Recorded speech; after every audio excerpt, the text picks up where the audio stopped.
ఈ రోజు మనము 45 డేస్ స్పోకెన్ ఇంగ్లీష్ కోర్సులో భాగంగా క్లాస్ 24లో ఉన్నాము. ఈ క్లాస్ 24లో మనం shall have and will have ని ఉపయోగించి ఏదైనా ఒక పనిని భవిష్యత్తులో చేసేసి ఉంటాను, భవిష్యత్తులో ఒక పనిని పూర్తి చేసి ఉంటాను, ఉంటాము, ఉంటాడు, ఉంటది, ఉంటారు అని చెప్పినప్పుడు ఎలా చెప్పాలో నేర్చుకుందాము. ఇక్కడ చూడండి, షెల్ అంటే మనకు తెలుసు, విల్ అంటే కూడా మనకు తెలుసు. షెల్ అంటే విల్ అంటే ఏంటి? యాక్చువల్గా ఏదైనా ఒక పనిని భవిష్యత్తులో చేస్తాను, చేస్తాము, చేస్తాడు, చేస్తుంది అని చెప్పినప్పుడు మనము షెల్లుని కానీ విల్లుని కానీ ఉపయోగిస్తాము. మరి ఏదైనా ఒక పనిని భవిష్యత్తులో చేస్తాను, చెయ్యబోయే పనిని మనం చెప్పినప్పుడు భవిష్యత్తు పని కానీ, మరి ఇక్కడ నేను ఒక విషయం చెప్పాను. ఇక్కడ చూడండి, భవిష్యత్తులో ఒకానొక సమయంలో జరిగి ఉండే పనిని తెలిపినప్పుడు, అంటే ఒక పని జరిగి ఉండే పని అంటే ఆ పని భవిష్యత్తులో జరిగిపోయి ఉంటుంది. బేసికల్గా ఏదైనా ఒక పాస్ట్ యాక్షన్ ఎట్లా ఉంటుంది? ఇక్కడ చూడండి, పాస్ట్ యాక్షన్స్ ఇన్ ఫ్యూచర్ అని రాశాను. ఇది చాలా కాంట్రాడిక్టరీగా ఉంది. పాస్ట్ యాక్షన్స్ ఫ్యూచర్లో పాస్ట్ యాక్షన్స్ ఏంటి అని ఒక డౌట్ వస్తుంది మీకు. చెప్తాను చూడండి, ఇక్కడ క్లియర్గా చెప్తాను చూడండి. రేపు ఈ సమయానికి నేను సినిమా చూసేసి ఉంటాను. మే ఎండింగ్ వరకు కేజీఎఫ్ సినిమా రిలీజ్ అయి ఉంటుంది. ఈ నెక్స్ట్ వీక్ ఎండ్ కల్లా నేను ఇంగ్లీష్ నేర్చేసుకొని ఉంటాను. లేదా ఇయర్ ఎండింగ్ వరకు RRR RRR సినిమా రిలీజ్ అయి ఉంటుంది. ఏదైనా ఒక పని భవిష్యత్తులో జరిగిపోయి ఉంటుంది అని చెప్పి మనం ఇమాజిన్ చేసుకొని ప్రిడిక్ట్ చేసి ఒక ఊహాజనితంగా అప్పుడు జరిగిపోయి ఉంటుంది అని చెప్పి మనము ఇప్పుడే ముందే ప్రిడిక్షన్ చేసినప్పుడు మనము ఈ షెల్ హ్యావ్ విల్ హ్యావ్ ఉపయోగిస్తాము. చిన్న ట్రిక్ చెప్తాను. షెల్ అంటే భవిష్యత్తు గురించి చెప్తుంది, విల్ అన్నా కూడా భవిష్యత్తు గురించి చెప్తుంది. And we know well about this. షెల్ని విల్ని ఆల్టర్నేట్గా యూస్ చేసుకోవచ్చు. నేను పర్సనల్గా మీకు రిక్వెస్ట్ చేసేది ఏంటి అని అంటే, ఈ విల్ హ్యావ్ని మనం తీసుకుందాం ఎప్పుడు కూడా. Instead of using shall have, we shall take will have for granted.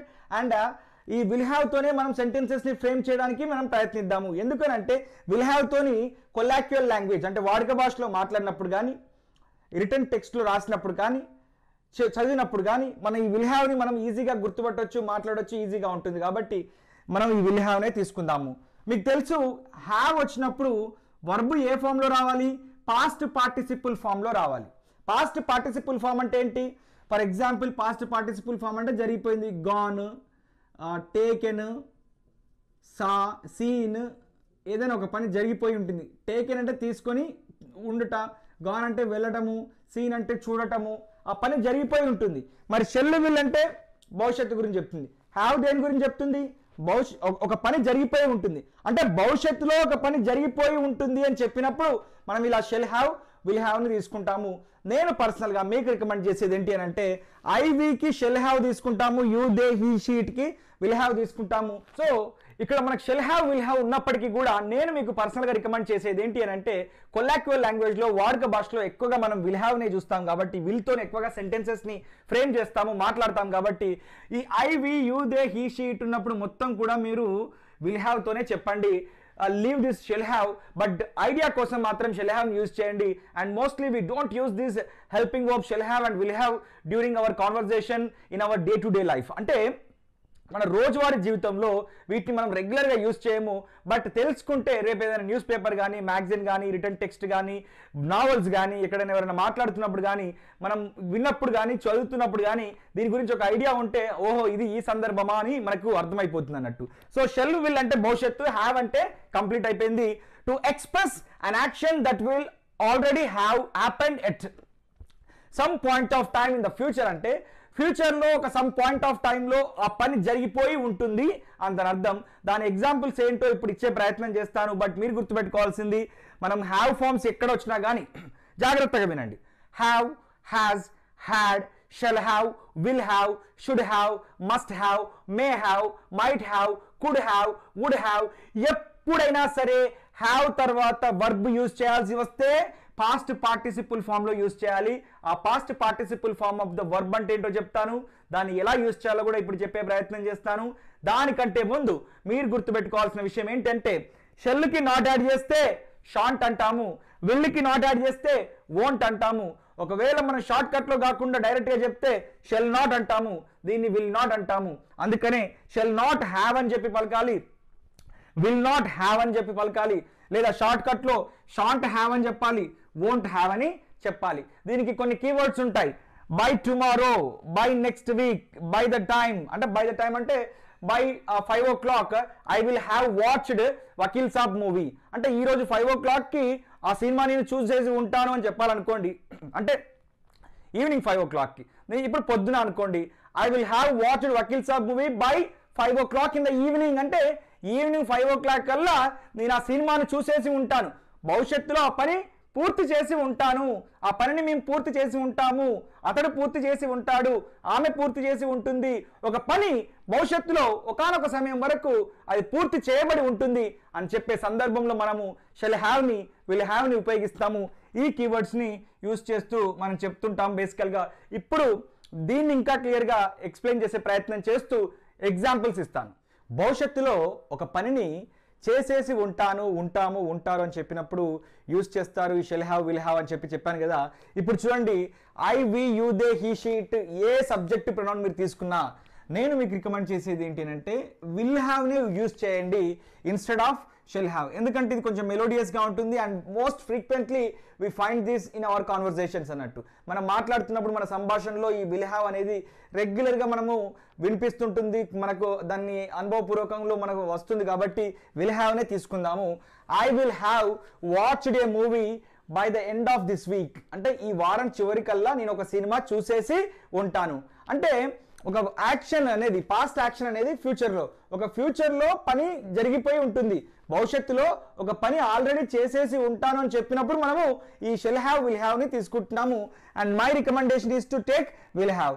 And ఈ ఐతో నేను తీసుకున్నాను, మీరు వి యూ దే హీ షీట్తో తీసుకొని 135 పేజీలో హోంవర్క్ చేయండి. And that to positive sentence, interrogative sentence, negative sentence and negative interrogative సెంటెన్సెస్ని ఎలా ఫ్రేమ్ చేయాలో ఇప్పుడు చెప్తాను. మీరు ఆ విధంగానే 135 పేజీలో హోంవర్క్ చేసి మీరు మన టెలిగ్రామ్ గ్రూప్లో కానీ వాట్సాప్ గ్రూప్లో కానీ అప్లోడ్ చేయాల్సి ఉంటుంది. Right, I will have released a book by the end of this year. నేను ఒక కాంపిటేటివ్ ఎగ్జామ్ బుక్ రాస్తున్నాను, కాంపిటేటివ్ ఎగ్జామ్స్కి సంబంధించినటువంటి స్పోకెన్ ఇంగ్లీష్ బుక్ రాస్తున్నాను. ఆల్రెడీ స్పోకెన్ ఇంగ్లీష్ బుక్ రాశాను కదా, ఇప్పుడు కాంపిటేటివ్ ఇంగ్లీష్ గ్రామర్కి సంబంధించినటువంటి ఒక బుక్ రాస్తున్నాను. అది ఈ ఇయర్ ఎండింగ్ కల్లా నేను రిలీజ్ చేసి ఉంటానని చెప్పాలనుకోండి, I will have released a book by the end of this year అని చెప్తున్నాను అన్నట్టు. అంటే ఈ ఇయర్ ఎండింగ్ కల్లా ఒక బుక్ని నేను విడుదల చేసి ఉంటాను అని దాని అర్థం. I will have completed my work by the end of the day. నేను ఈ రోజు చివరి కల్లా, by the end of the day అంటే ఈ రోజు చివరి కల్లా నా పనిని మొత్తం పూర్తి చేసి ఉంటాను, నా పనిని పూర్తి చేసి ఉంటాను అని చెప్పినప్పుడు I will have completed my work అని చెప్తుంటాను అన్నట్టు. So I will have met my friends tomorrow by this time. రేపు ఒక గెట్ టుగెదర్ పార్టీ ఉంది, రేపు వీకెండ్ ఉంది, ఎంజాయ్ చేద్దాం అనుకున్నాం, మా ఫ్రెండ్స్ని కలుద్దాం అనుకున్నాము. అయితే ఈ రోజే చెప్తున్నాను అన్నట్టు. ఏమంటానంటే రేపు ఈ సమయం కల్లా మా ఫ్రెండ్స్ని నేను కలిసి ఉంటాను, మీట్ అయి ఉంటాను అని దాని అర్థం. I will have joined in Indian army by the end of this year. మీరు లేదా ఫ్రెండ్ ఉన్నారు, మీ బ్రదర్ ఉన్నారు, వాళ్ళకి ఇండియన్ ఆర్మీలో జాయిన్ అవ్వడం అనేది ఒక కోరిక. అతను ఈ ఇయర్ ఎండింగ్ కల్లా ఇండియన్ ఆర్మీలో జాయిన్ అయి ఉంటాడు, అక్కడ పని చేస్తూ ఉంటాడని చెప్పాలనుకోండి, he will have worked there in Indian army, he will have joined in Indian Army by the end of the year, by the end of 2021 అని చెప్పాలి. నేను ఐతో చెప్తున్నాను, మీరు మిగతా సబ్జెక్టివ్ ప్రొనౌన్స్ తో ఇలాగే విల్ హ్యావ్ యూజ్ చేసి చెప్పండి. I will have return A book, I will have return A book by the end of this month. ఈ మంత్ చివరికల్లా నేను ఒక బుక్ని రాసి ఉంటాను, పూర్తి చేసి రాసి ఉంటాను అని చెప్పినప్పుడు చెప్తాము. I will have purchased A car. నేను ఒక కార్ని పర్చేస్ చేసి ఉంటాను. పర్చేస్ చేయడం అంటే కొనుగోలు చేసి ఉంటాను. I will have purchased A car by 2022 కల్లా నేను ఒక కార్ని పర్చేస్ అంటే కొనుగోలు చేసి కొని ఉంటాను అని దాని అర్థం. I will have visited Europe. నేను యూరోప్ని సందర్శించి ఉంటాను. ఎప్పుడు? ఫ్యూచర్లో. కాబట్టి ఎలా చెప్పాలి?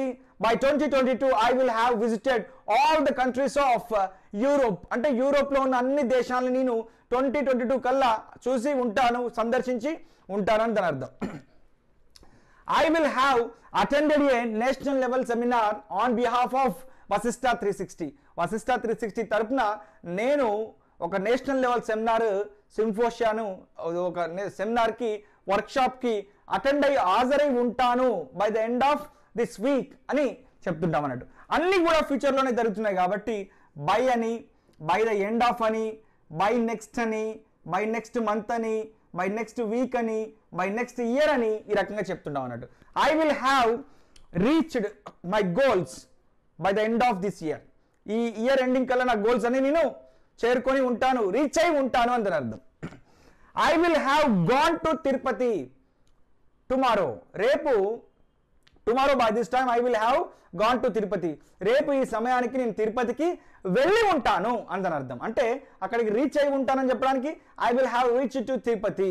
నేను అక్కడ తిరుపతిని సందర్శించుకొని ఉంటానని చెప్పడానికి I will have visited Tirupati, I will have visited lord Venkateswara.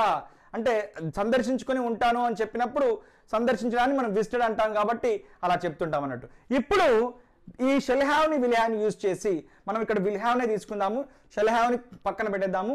Will హ్యావ్ని తీసుకొని లేదా షెల్ హ్యావ్ని కూడా తీసుకొని పాజిటివ్ ఇంట్రాగేటివ్, నెగిటివ్ ఇంట్రాగేటివ్ సెంటెన్సెస్ని ఎలా ఫ్రేమ్ చేయాలో చెప్తాను. నేను ఇక్కడ చెప్పిన విధంగానే మీరు 135 పేజీలో వశిష్ఠ 360 స్పోకెన్ ఇంగ్లీష్ బుక్లో 135 పేజీలో సేమ్ యాజ్ ఇట్ ఈజ్ ఇలాగే ఏం చేస్తారనంటే positive sentence, interrogative sentence, negative sentence and negative interrogative sentence అని చెప్పి 4 రకాలుగా ఇంగ్లీష్లో తెలుగులో రాసి మీరు మన టెలిగ్రామ్ గ్రూప్లో కానీ వాట్సాప్ గ్రూప్లో కానీ అప్లోడ్ చేయాల్సి ఉంటుంది.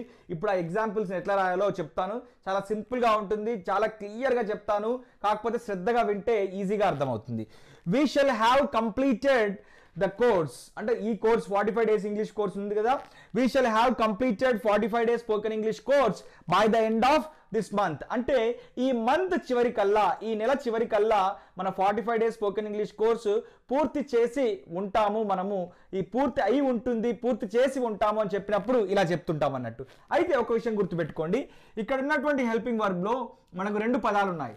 2 పదాలు ఉన్నప్పుడు ఏం చేయాలంటే దీన్ని ఫస్ట్ వర్డ్, ఇది సెకండ్ వర్డ్ కింద తీసుకోవాలి. ఇది ఫస్ట్ వర్డ్, దీన్ని సెకండ్ వర్డ్ కింద తీసుకోవాలి. సబ్జెక్టివ్ ప్రొనౌన్ ఏది ఉన్నా సరే, I, we, you, they, he, she, it ఏది ఉన్నా సరే దాన్ని ఈ రెండింటి మధ్యన ప్లేస్ చేయాలి, పెడితే సరిపోతుంది. అప్పుడు ఇక్కడికి వచ్చింది చూసారా మధ్యలోకి, అప్పుడు ఏమవుతుందంటే క్వశ్చన్ అవుతుంది అన్నట్టు.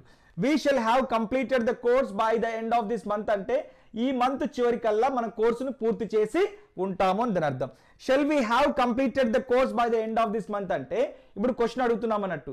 మనం ఈ మంత్ కల్లా, ఈ మంత్ చివరికల్లా ఈ కోర్సు పూర్తి చేసి ఉంటామా అని అడుగుతున్నాము.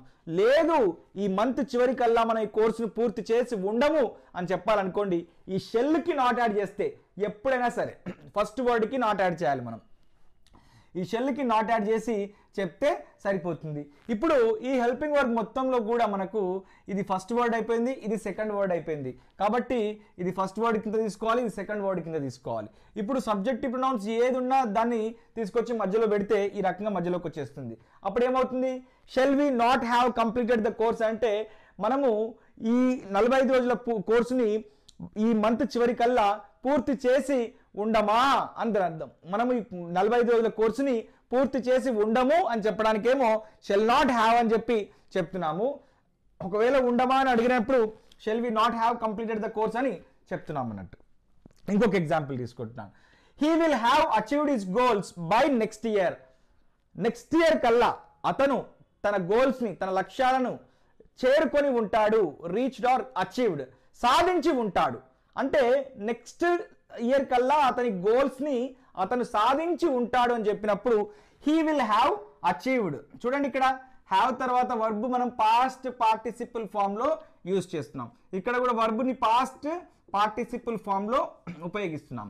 అండ్ ఇది ఫస్ట్ వర్డ్ కింద తీసుకోవాలి, ఇది సెకండ్ వర్డ్ కింద తీసుకోవాలి. మనము ఇక్కడ షెల్ హ్యావ్ ఉపయోగించాం కదా, మరి ఇక్కడ విల్ హ్యావ్ అని ఉపయోగిస్తే ఏమైనా ప్రాబ్లం అవుతుందనంటే no problem. I personally recommend you to use will have only. ఇక్కడ ఫస్ట్ వర్డ్కి సెకండ్ వర్డ్కి మధ్యన ఈ సబ్జెక్టివ్ ప్రొనౌన్ పెడితే అది ఇక్కడికి వచ్చేస్తుంది. అప్పుడు క్వశ్చన్ అవుతుంది, will he have achieved his goals by the end of this year అంటే ఈ ఇయర్ చివరికల్లా, ఈ సంవత్సరం చివరికల్లా అతను తన లక్ష్యాలను సాధించి ఉంటాడా అంత అర్థం. అతను సాధించి ఉండడం అని చెప్పడానికి ఫస్ట్ వర్డ్కి నాట్ యాడ్ చేస్తే నెగిటివ్ సెంటెన్స్ అవుతుంది. హీ విల్ నాట్ హ్యావ్ లేదు ఇక్కడ, he will not have achieved his goals. He will not have achieved his goals by the end of this year. అప్పుడు ఏమవుతుంది, he will not have achieved his goals by the end of this year అంటే ఈ సంవత్సరం చివరికల్లా తన గోల్స్ని, తన లక్ష్యాల్ని పూర్తి చేసి ఉండడు అని అర్థం. ఇక్కడ కూడా హ్యావ్ లేదు, రాస్తున్నాను హ్యావ్ ఇక్కడ. విల్ హీ హ్యావ్ ఇక్కడ ఇది ఫస్ట్ వర్డ్ కింద తీసుకోవాలి, సెకండ్ వర్డ్ కింద తీసుకోవాలని చెప్పాను కదా. సబ్జెక్టివ్ ప్రొనౌన్ని రెండింటి మధ్యన ప్లేస్ చేసి సరిపోతుంది. విల్ హీ మధ్యలోకి వచ్చింది. Will he not have achieved his goals by the end of this year or by next year, అంటే బై నెక్స్ట్ ఇయర్ కల్లా, మళ్ళీ వచ్చే సంవత్సరం కల్లా అతను తన లక్ష్యాలను పూర్తి చేసి ఉండడు అని చెప్పినప్పుడు he will not have achieved his goals అని చెప్తాం. అతను పూర్తి చేసి ఉండడా అని మళ్ళీ క్వశ్చన్ అడగాలనుకోండి, దీన్ని నెగిటివ్ ఇంట్రాగేటివ్ సెంటెన్స్ అంటాం. మళ్ళీ క్వశ్చన్ అడగాలనుకోండి, will he not have achieved his goals by the end of next year or by the end of this year, or ఇక్కడ ఇచ్చినది ఏంటంటే నెక్స్ట్ ఇయర్ కదా, బై నెక్స్ట్ ఇయర్ అంటే next year కల్లా అతను తన లక్ష్యాలను సాధించి ఉండడా అని దాని అర్థం. ఇంతకుముందు నేను చెప్పినట్టు ఒక 10 ఎగ్జాంపుల్స్ ఇచ్చి చెప్పాను కదా, released, watched, seen, learnt, visited అని చెప్పి కొన్ని ఎగ్జాంపుల్స్ ఇచ్చాను కదా. వాటితో మీరు ఏం చేస్తారు అని అంటే వి, యూ, దే, హీ, షీట్తో ఇలాగే positive interrogative, negative interrogative sentences ఇంగ్లీష్లో తెలుగులో ప్రాక్టీస్ చేయండి. గలగలా మాట్లాడడానికి ట్రై చేయండి. 45 డేస్లో ఇంగ్లీష్ మీరు ఖచ్చితంగా నేర్చుకుంటారు. Hope you understand well. All the best.